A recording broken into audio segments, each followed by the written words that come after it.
असम के सांसद और लोकसभा में कांग्रेस के उपनेता गौरव गोगोई ने रविवार को धनबाद में भाजपा और उसके शीर्ष नेतृत्व पर तीखा हमला बोला। स्थानीय एक होटल में आयोजित प्रेस वार्ता के दौरान उन्होंने कहा कि झारखंड में जनता समझदार है। यहां नरेंद्र मोदी और अमित शाह का जादू नहीं चलने वाला।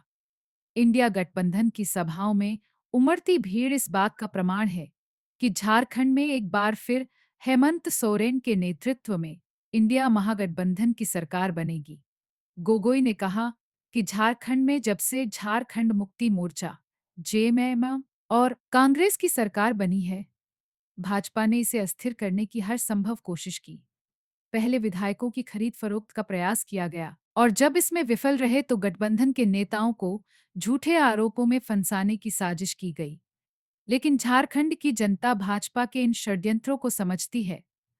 सांसद गोगोई ने भाजपा के घुसपैठ पर बयानों को लेकर केंद्रीय गृह मंत्री अमित शाह और रक्षा मंत्री राजनाथ सिंह पर निशाना साधा।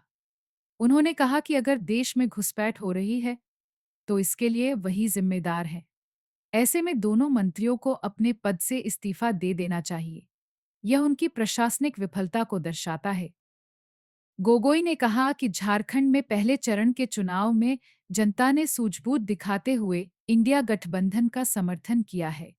उन्हें भरोसा है कि दूसरे चरण में भी जनता गठबंधन का साथ देगी। उन्होंने भाजपा पर असम में लोगों को दो हिस्सों में बांटने का आरोप लगाते हुए कहा कि झारखंड की जनता ऐसे विभाजनकारी राजनीति को नकार चुकी है। गोगोई ने कांग्रेस जिलाध्यक्ष संतोष सिंह और शमशेर आलम की मौजूदगी में कहा कि झारखंड में कांग्रेस नेतृत्व मजबूत है। इंडिया गठबंधन झारखंड को विकास के पथ पर ले जाने के लिए पूरी तरह तैयार है। गौरव गोगोई ने कहा कि झारखंड में जनता का झुकाव स्पष्ट है। उन्होंने भाजपा को अहंकारी पार्टी बताते हुए कहा कि जनता अब विकास और स्थिरता चाहती है, जो केवल इंडिया गठबंधन दे सकता है। संवाद वेल के द्वारा मैं झारखंड के लोगों को अभिनंदन करता हूं, क्योंकि इस पूरे निर्वाचन में उन्होंने बहुत समझदारी और राजनीतिक सूझबूझ का प्रमाण दिया है। झारखंड में जब से जेएमएम कांग्रेस की सरकार बनी, किस प्रकार से अस्थिरता का वातावरण बीजेपी पैदा करने की कोशिश की, सभी ने देखा। पहले विधायकों के साथ लेन देन, उसके बाद मुख्यमंत्री को भेजा गया जेल, उसके बाद बार बार यहाँ पर यहाँ के वातावरण को धूमिल करने की कोशिश। इसके बावजूद भी झारखंड के लोगों ने बहुत ही राजनीतिक सूझबूझ दिखाते हुए पहले चरण में मतदान उन्होंने दिया, और अब दूसरे चरण के मतदान जो आने वाले 20 तारीख को है, बस 3 दिन रह गए हैं। इस सब के संदर्भ में मैं देखता हूं कि झारखंड में जेएमएम और कांग्रेस की सरकार दोबारा बनने वाली है, और इसलिए मैं झारखंड के लोगों को मैं सराहने की कोशिश कर रहा हूं, क्योंकि उनके ध्यान को भटकाने के लिए क्या क्या नहीं कोशिश की गई भाजपा के द्वारा। किस प्रकार का भाषा का प्रयोग किया गया, किस प्रकार के समाज में ध्रुवीकरण का वातावरण बनाने की कोशिश की गई। लेकिन झारखंड के लोगों ने बस अपने बच्चों की भविष्य, अपने बच्चों की परवरिश, अपनी घर का देखभाल, अपने बुज़ुर्गों का आदर, उनकी चिकित्सा, उन पे ही ध्यान दिया। और मुझे लगता है कि झारखंड में जब जेएमएम कांग्रेस की सरकार दोबारा बनेगी और फिर अध्ययन होगा कि सरकार बनाने में सबसे मूल भूमिका किसकी थी, तो आपको महिलाओं का सबसे पहले दिखाई देगा। क्योंकि महिलाओं ने अपने मैया योजना के द्वारा अपनी घर की अवस्था आज महंगाई के ज़माने में और सुदृढ़ होते हुए देखा। बुज़ुर्गों को जो पेंशन मिला, उनको उससे भी महिलाओं ने खुद देखा कि घर के जो बुज़ुर्ग हैं उनके पेंशन से मिलने के बाद घर की अवस्था कितनी और अच्छी हुई है। और वैसे उन्होंने देखा है कि जो सरकार जो है वो बात हमेशा महिलाओं की हित की करती है। दूसरा, अगर मैं कहूँ अहम भूमिका किसकी रही होगी, तो वो युवा वर्ग का रहा है। 2014 में यही वो युवा वर्ग थे जिसको लेकर पत्रकार और काफ़ी जगह चर्चा होती थी कि ये लोग युवा वर्ग अब इंडिया अलायंस से हटकर प्रधानमंत्री मोदी जी के विकास पर वोट डालती है। लेकिन अगर आप युवा वर्ग से बात करें तो युवा वर्ग स्वयं यही कहेंगे कि हमने पिछले 10 सालों में ये बेरोजगारी की समस्या को और बढ़ते हुए ही देखा है। हाँ, प्रधानमंत्री मोदी जी स्वयं 2014 में आए थे गुजरात मॉडल के आधार पर। लेकिन अगर आप देखें कि जब हमारे भारत देश से लोग अवैध रूप से अमेरिका में जाते हैं तो ज़्यादातर लोग गुजरात से ही होते हैं। वो गुजरात से निकलकर कभी कनाडा में घुसने की कोशिश करते हैं अवैध रूप से, गैर कानूनी तरीके से, या चाहे कनाडा में हो, अमेरिका में हो, यूरोप में हो। तो युवा वर्ग अब देख चुका है कि प्रधानमंत्री मोदी जी सिर्फ मंगलसूत्र और ये क्या बोलते हैं बहस की बात करते हैं, तो उनकी जो आम जो समस्याएं हैं, उच्च शिक्षा की जो समस्याएं हैं, उनको जिस प्रकार से सरकारी नौकरियों में उनको दाखिल होना था, उसको लेकर भाजपा सरकार ने कोई ठोस कदम नहीं लिया है। और इनकी बातें आज राहुल गांधी जी करते हैं, इंडिया अलायंस करते हैं, आज हमारे आरजेडी की नेता तेजस्वी यादव जी भी आए तो वो भी बार बार युवा वर्ग की बात को उठाते हैं। तो महिलाओं का वोट आज आ, इंडिया अलायंस की तरफ आ चुका है, युवा वर्ग का यहाँ पे आ चुका है। और कहीं ना कहीं सभी वर्ग के लोग आज भाजपा में एक अहंकार देखते हैं, मानो सत्ता उनके जहन में इस प्रकार से घुस चुका है कि वो अपने आप को मनुष्य मानते ही नहीं, वो तो भाजपा के नेता अपने आप को भगवान समझते हैं। तो ये जो अहंकार उसमें उनमें समा चुका है, उसको देखकर लोग नाराज़ हैं, लोग सतर्क हैं, लोग सचेत हैं कि अगर इस प्रकार से उनकी ऐसी राजनीतिक अहंकार बढ़ती गई तो ये सब पर हावी होंगे और ये पूरे प्रदेश में एक अराजकता फैलाएंगे। और जिसका प्रमाण तो हम मणिपुर में देख रहे हैं कि मणिपुर में भाजपा की राजनीति के कारण क्या हुआ कि आज समाज वहाँ पे दो हिस्सों में बढ़ चुका है। आज मुख्यमंत्री हिमंत बिश्वा शर्मा जी झारखंड में आके हिंदू समाज की बात करते हैं, लेकिन क्या मणिपुर में हिंदुओं का घर नहीं जला? आज मुख्यमंत्री हिमंत बिश्वा शर्मा जी असम में क्या झारखंड में आके आदिवासियों की बात करते हैं, जनजातियों की बात करते हैं। क्या जनजातियों का घर नहीं उजड़ा मणिपुर में? क्या जनजाति महिलाओं पर बलात्कार नहीं हुआ? उसके बावजूद भी प्रधानमंत्री मोदी जी ने क्या किया वहाँ? कुछ भी नहीं। गृह मंत्री अमित शाह जी एक साल पहले जो दौरा किया वही जो दौरा किया, उसके बाद दोबारा जाने की हिम्मत भी नहीं हुई। आज भी जब वहाँ पे परिस्थिति और बिगड़ रही है, आज भी वो जाने की साहस नहीं कर रहे। तो लोग ये समझ चुके हैं कि इनकी राजनीति से सिर्फ समाज में आग लगती है, ये समस्या सुलझाना नहीं चाहते हैं। और काफ़ी लोग कहते हैं कि हिमंत बिश्वा शर्मा जी यहाँ पे आके प्रचार कर रहे हैं, बट आज सामाजिक माध्यम का युग है, सोशल मीडिया का युग है, सब चीज़ जानते हैं। असम में हुई चीज़ को आप झारखंड के लोगों से छुपा नहीं सकते। तो असम के अंदर क्या भ्रष्टाचार का साम्राज्य उन्होंने वहाँ पे स्थापित किया है, सबको पता है। सभी को पता है कि असम के लोग कितने असंतुष्ट हैं। और मैं झारखंड के कांग्रेस और इंडिया अलायंस को बस इतना ही कहना चाहूँगा, मतलब थोड़ा अगर आने वाले निर्वाचन की बात करें तो आपको ज़्यादा आपको चिंता करने की ज़रूरत नहीं है। असम का विधानसभा चुनाव आज से 1.5 साल बाद है ही। असम का जो लोग हैं पूरे भाजपा और मुख्यमंत्री के सरकार को गिराने के लिए तत्पर है।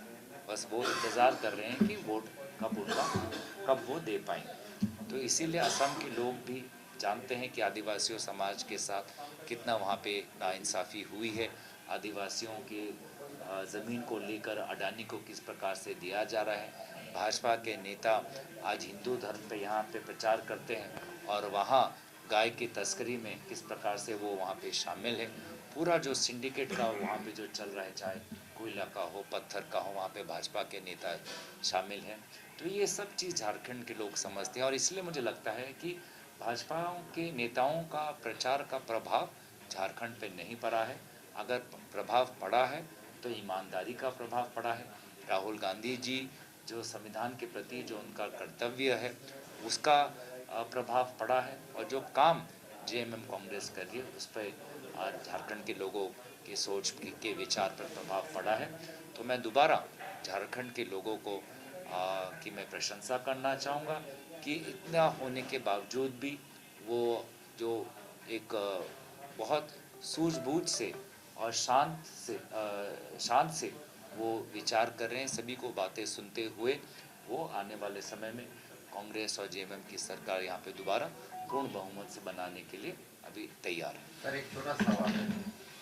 बीजेपी का आरोप है कि जो ये मैया सम्मान योजना फंडिंग है वो फंड डाइवर्ट करके आप पेंशन का फंड बंद करके आप मैया सम्मान योजना को आप लागू किए हैं। इस पर आपका क्या? देखिए, अगर ये आरोप सच होता तो महिलाएं हमारी सभा में आती ही नहीं। महिलाएं जो हमारी सभा में आती हैं उसी वही प्रमाण है कि बीजेपी का आरोप झूठा और हमारा जो काम वो सच्चा। देखिए, झारखंड के लोग ईमानदारी और बेईमानी को अच्छी तरीके से भाप सकते हैं, और जहाँ पे उनको राहुल गांधी जी और हमारे सरकार के काम में ईमानदारी दिखती है वहीं भाजपा के नेताओं के भाषण में बेईमानी दिखती है। एक सिंपल सा बात है कि क्या रोड मैप होगा इस पर जो सरकार आपकी बनती है? बेरोजगारी, भ्रष्टाचार, अवैध घुसपैठिए का जो मुद्दा है, तो ये सारे रोड मैप आप किस तरीके से तैयार किए हैं, तो उसके विषय में बताइए।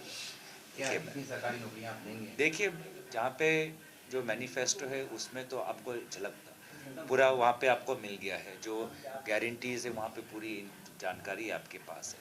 और साथ ही साथ मैं जब कई विधायकों से मैं बात करता हूँ तो वो शिक्षा और स्वास्थ्य पर बहुत वो जोर देते हैं। तो मुझे लगता है कि और जहाँ पे आज का युवा वर्ग जो चाहता है कि वो जिस कॉलेज में पढ़े वो किसी आईआईटी या आईएम से कम न हो, उसकी उच्च शिक्षा में उसके कॉलेज में वही सुविधा मिले जो अच्छे अच्छे बड़े बड़े कॉलेजेस में मिलते हैं। तो मुझे लगता है कि उच्च शिक्षा पर आज हमारे जो विधायक हैं कांग्रेस के अंदर जो बातचीत हो रही है उस पर हो गई है। और कहीं ना कहीं हम देख रहे हैं जो राहुल गांधी जी ने भी, आपने देखा कि कुछ दिन पहले उन्होंने एक लेख लिखा जिसमें लिखा कि भारत के उद्योग में सभी की भूमिका होनी चाहिए, ना सिर्फ एक या दो बड़ी कंपनियों की। अगर भारत के उद्योग में सिर्फ एक या दो कंपनियों का फ़ायदा होगा और बाकी को हम उनको मौका ही नहीं मिलेगा तो उद्योग की जो गति की जो क्षमता है भारत की वो उसको हम नहीं काबिल कर पाएंगे। तो मुझे लगता है कि उद्योग में भी सभी को फ़ायदा मिले। जो पहली बार कोई अपना व्यापार खड़ा कर रहा हो या कोई मध्यम वर्ग का व्यापार खड़ा हो, तो मुझे लगता है कि उद्योग के क्षेत्र में भी और जोर दिया जाएगा। नहीं सर, एक सीधा सीधा सवाल है कि मैया सम्मान योजना का जो आप 1,000 रुपया दे रहे हैं उसका एक डाटा हम आपको शेयर कर रहे हैं। मतलब मोटा मोटी मान के चले कि 45 लाख महिलाओं को आप दे रहे हैं, करीबन 4,50 करोड़ रुपये प्रति वर्ष। 5 साल का अगर कैलकुलेशन कर लें तो ये राज्य सरकार पर जो बोझ आ रही है ये पैसा आखिर किस तरीके से मैनेज होगा?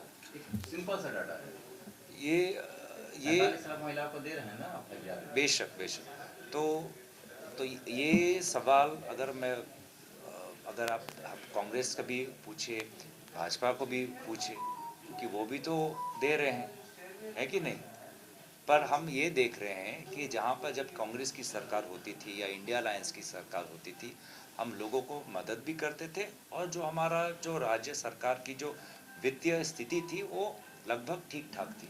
अगर आप आज देखें जिस प्रकार से भाजपा केंद्र सरकार में आ रही है, विभिन्न प्रदेशों का वित्तीय अगर आप वो देखेंगे तो एकदम वो कर्ज में डूबे हुए हैं। भारत सरकार खुद कर्ज में डूबी हुई है। भारत सरकार आज विभिन्न प्रदेशों को जीएसटी कॉम्पनसेशन समय पे नहीं दे पा रही है। तो इसीलिए मुझे लगता है कि हमारे कांग्रेस और जेएमएम की पार्टी में बड़े बड़े वो एक्सपर्ट्स हैं, इकोनॉमिक एक्सपर्ट्स हैं, फाइनेंशियल एक्सपर्ट्स हैं, जिनके साथ हम हमेशा विचार विमर्श करते रहते हैं कि हमको लोगों की मदद भी करनी है और जो राज्य सरकार की जो वित्तीय स्थिति है उसको भी ठीक करना है। हम दोनों को साथ चलते हैं। और यहाँ विपरीत प्रधानमंत्री मोदी जी, उनको उनको उनको उनको लगता है उनके पास कोई दिव्य शक्ति है, कोई उनके कान में कोई फुसफुसा रहा है, तो इसलिए वो किसी के साथ वो विचार विमर्श ना करते हुए उन्होंने एक ऐसा जीएसटी ला दिया जिसने छोटे और मध्यम वर्ग की कमर तोड़ दी। उन्होंने एक ऐसा नोटबंदी लेके आए जिसने पूरा सिस्टम को जीडीपी से 2% हमारा पॉइंट हमारा घटा दिया। आज भी मुझे पता नहीं कि वो 2000 नोट जो छापे थे आपको दिखता है कि नहीं दिखता, तो वो 2000 नोट क्यों छापे गए जब आपके मार्केट में भी नहीं है। तो इसीलिए फ़र्क भाजपा और कांग्रेस में ये है कि जो हम बातें रखते हैं हम एक्सपर्ट्स के साथ भी विचार विमर्श करते हैं और इसलिए हम अपना काम भी करते हैं और वित्तीय स्थिति पर भी हम नज़र रखते हैं। 40 स्टार प्रचारक स्वयं पीएम मोदी झारखंड के चुनाव में लगे हुए हैं, क्या असर डालेगा सर? देखिए, अगर ये प्रचारक से ही मतदाताओं का मन बदलता तो उनकी 400 सीट ज़्यादा आती। तो यही तो मैं इसलिए मैं 2024 के चुनाव के बाद भारत की आवाम, भारत की जनता की राजनीतिक सूझबूझ, विशेष रूप से युवा वर्ग की राजनीतिक सूझबूझ के प्रति मैं प्रशंसा करता हूँ। क्योंकि एक टाइम था कि युवा वक्त देता, जैसे आप कहते हैं कि प्रचारक आ रहे हैं, मीटिंग हो रही हैं, सभाएं आ रही हैं। अब युवा वक्त समझ चुका है, समझदार हो चुका है, समझ चुका है कि ये कैसे मैन्युफैक्चर्ड है। ये पूरा जो उनका पब्लिसिटी है मैन्युफैक्चर्ड पब्लिसिटी है, ये जेन्युइन नहीं है। इसमें लोग जो आते हैं भाजपा सभा में दिल से नहीं आते हैं, उनको कोई लोभ में आता है, कोई किसी को बुलाया जाता है पर दिल से नहीं आते, दिल से जुड़ाव नहीं है। तो ये तो मैं इसलिए मैं भाजपा का जो मैं देख रहा हूँ कि वही 10 साल पहले जो जिस प्रकार से प्रचार कर रहे आज भी वही पुराना घिसा पिटा वो प्रचार है। जबकि कांग्रेस पार्टी समझ चुकी है कि हमको डायरेक्टली लोगों के पास जाना है। नेताओं को अगर आप देखें, राहुल गांधी जी को आप देखें तो एक दिन वो लेख लिखेंगे कि उद्योग के क्षेत्र पे, अगले दिन वो मिलेंगे किसी कुम्हार के साथ, तीसरे दिन मिलेंगे किसी कॉलेज के छात्राओं के साथ। तो आज का लोग ये राजनीतिक दलों को, नेताओं को भगवान ही समझते हैं, लेकिन भाजपा में आज भी वो बीमारी है कि अपने आप को वो भगवान समझते हैं। तो लोग बार बार समझाना चाहते हैं कि आप इंसान हैं, भगवान नहीं। वो सीख ही नहीं रहे। सर, युवा की बात कही आपने, तो देखा जाता है कि झारखंड के जो युवा होते हैं ये इन्हें पलायन करना पड़ता है रोजगार को लेकर, और काफी ज्यादा प्रवासी मजदूर जो होते हैं जो अलग अलग राज्य चले जाते हैं काम के लिए और छोटे मोटे काम भी करते हैं। तो झारखंड में उन्हें रोजगार को लेकर आप क्या कहना चाहेंगे? क्या कुछ आप लोग उन्हें देना? देखिए, वही मैंने कहा कि उद्योग की जो नीति है उसको बदलनी पड़ेगी कि उद्योग ऐसा हो जिसमें कोई धनबाद का युवा जो अपना एक व्यापार खोलना चाहता है तो उसको भी वही सुविधाएं मिले जो अडानी जी को मिलता है। और यही बातें राहुल गांधी जी ने अपने उस लेख में लिखा कि अब यहाँ पे हम छोटे शहरों में जो लोग आते हैं, आज कॉलेज का छात्र हो, अगर वो अपना व्यापार उसको वो शुरू करना होगा तो बैंक से उसको लोन नहीं मिलता। कोलैटरल में क्या दे? वो तो नया है, उसके पास ज़मीन भी नहीं है, तो कोलैटरल में क्या दे? लेकिन बैंक पे दबाव डाला जाता है कि आप बड़े बड़े उद्योगपतियों के करोड़ों के रुपए का कर्जा माफ़ करिए और लोगों को लोन भी मत दीजिए। तो मुझे लगता है कि उद्योग की नीति में हमें बहुत बड़ा बदलाव लाना है और बेरोज़गारी को एक राजनीतिक जो सच्चाई है उस सच्चाई को सामना करना पड़ेगा। ये एक समस्या है, इस समस्या को हम नकार नहीं सकते, इस समस्या को हम दबा नहीं सकते, इस समस्या को छुपा नहीं सकते, और यही तो काम भाजपा कर रही है। अगर भाजपा कहती कि बेरोज़गारी एक बहुत बड़ी समस्या है, इसको हम सुलझाने की कोशिश कर रहे, तो शायद लोग उनके प्रति अलग नज़र रखते। लेकिन वो तो ये कहती है कि पकौड़ा तलना भी एक प्रकार का रोज़गार है, तो पकौड़ा तलना भी एक प्रकार का रोज़गार है। तो जब इस प्रकार का भाषा का उपयोग किया जाता है तो लोग समझ चुके हैं कि भाजपा के लिए बेरोज़गारी राजनीतिक विषयों में की जो लिस्ट है उस पर बहुत नीचे। स्थान में है, और जबकि कांग्रेस और इंडिया अलायंस के लिए सबसे महत्वपूर्ण, सबसे अव्वल नंबर पर अगर कोई समस्या है आज के समय में, वो बेरोजगारी की। शिक्षा चिकित्सा पे बात कर रहे हैं। शिक्षा पे, उस शिक्षा पे सरकारी संस्थान दुरुस्त हैं। प्राइमरी से 10+2 तक सरकारी संस्थान हमेशा निम्न स्तर का रहा है। नन कैपेबल ही सरकारी शिक्षा संस्थान में जाता है, जो कैपेबल बच्चे हैं वो कॉन्वेंट में जाते हैं। तो ये एक शिक्षा और एक चिकित्सा व्यवस्था कभी सरकार लाएगी, कब तक लाएगी? कभी कांग्रेस हो या आज तक प्राइमरी से 10+2 तक नहीं दिया गया, और 10+2 के बाद एम्स है, इंजीनियरिंग कॉलेजों में। देखिए, मैं तो अगर व्यक्तिगत रूप से अगर मैं बात करूं शिक्षा को लेकर, तो शिक्षा को लेकर हमारी केंद्र सरकार जितनी जोर देनी है नहीं दे पा रही। वो बात करते हैं राष्ट्रीय शिक्षा नीति की, तो राष्ट्रीय शिक्षा नीति के संदर्भ में आज तो इवैल्यूएशन होना चाहिए कि राष्ट्रीय शिक्षा नीति के लागू होने के बाद झारखंड के शिक्षा संस्थाएं, क्या उन पे कोई अच्छा प्रभाव पड़ा है? जहाँ तक मेरी जानकारी है, अगर आप उच्च शिक्षा की बात करें तो ये नई शिक्षा नीति के बाद उच्च शिक्षा के क्षेत्र में बहुत से समस्याएं हैं, कॉलेजेस में, यूनिवर्सिटी में, वो चाहे दिल्ली में हो चाहे दूसरे प्रदेशों में हो।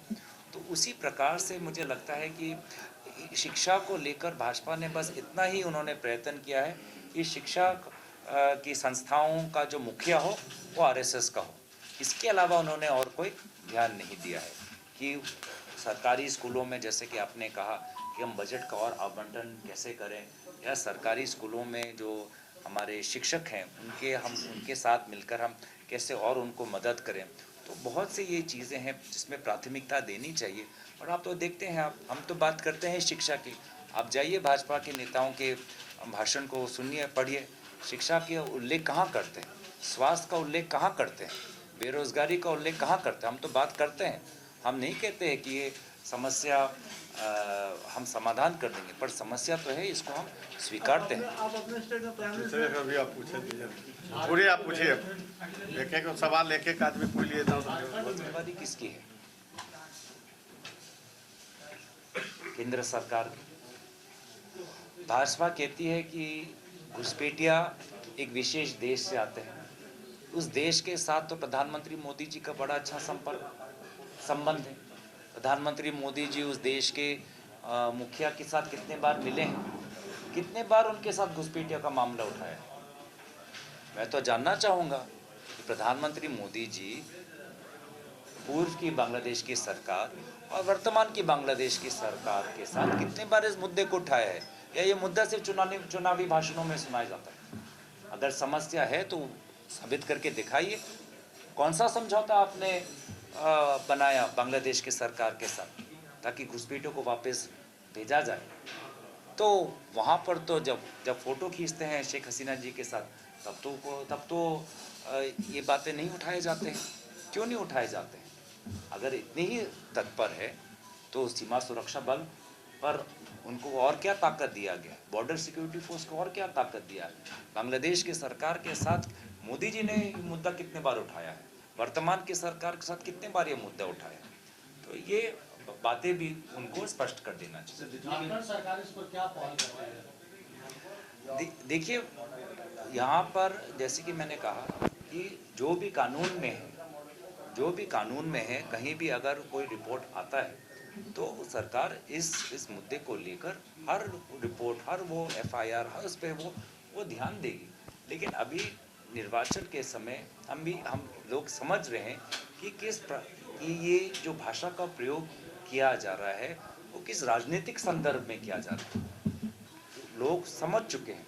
और यहाँ लोग ये भी देख रहे हैं कि मणिपुर भी एक अंतर्राष्ट्रीय सीमा पर है, और म्यांमार से लोग वहाँ मणिपुर में जा रहे हैं, तो ना मणिपुर का सीमा वो सुरक्षित रख पाए हैं, ना इंडिया म्यांमार का सीमा वो सुरक्षित रख पाए हैं। और अगर भाजपा ये कहती है कि बड़ी समस्या है, तो फिर तो उनको कबूल करना चाहिए कि वो इंडिया बांग्लादेश का सीमा सुरक्षा करने में फेल हुए। वो तो कहीं ना कहीं अपने ही सीमा सुरक्षा बल पर सवाल उठा रही है। गृह मंत्री और ये इनके राजनीतिक प्रचार से तो ये प्रमाण होता है कि उनके गृह मंत्री अमित शाह विफल और डिफेंस के मंत्री, रक्षा के मंत्री राजनाथ सिंह विफल, दोनों को इस्तीफा देना चाहिए। जितने भी राजनेता आ रहे हैं सब बस एक ही बात करते हैं कि उस बेटे को भगाना है, 23 को बस चुनाव को वेट कर रहे हैं, उसके बाद झारखंड की हालत देखिए आप, वो भी राजनीति देखिए, जहाँ जहाँ भाजपा की सरकार है उत्तर पूर्वांचल में, मैंने तो उनकी तरफ से ऐसा कोई पहल देखा नहीं कि जिसको लेकर वो घुसपैठियों के मुद्दे को लेकर कुछ वो महत्वपूर्ण काम कर रहे हैं। मैं तो कह रहा हूँ कि प्रधानमंत्री मोदी जी इस विषय को महत्वपूर्ण या गंभीर रूप से नहीं लेते। अगर लेते तो इससे पहले कितने बार इस मुद्दे को उठाते, कोई समझौता होता। ठीक है सर। धन्यवाद।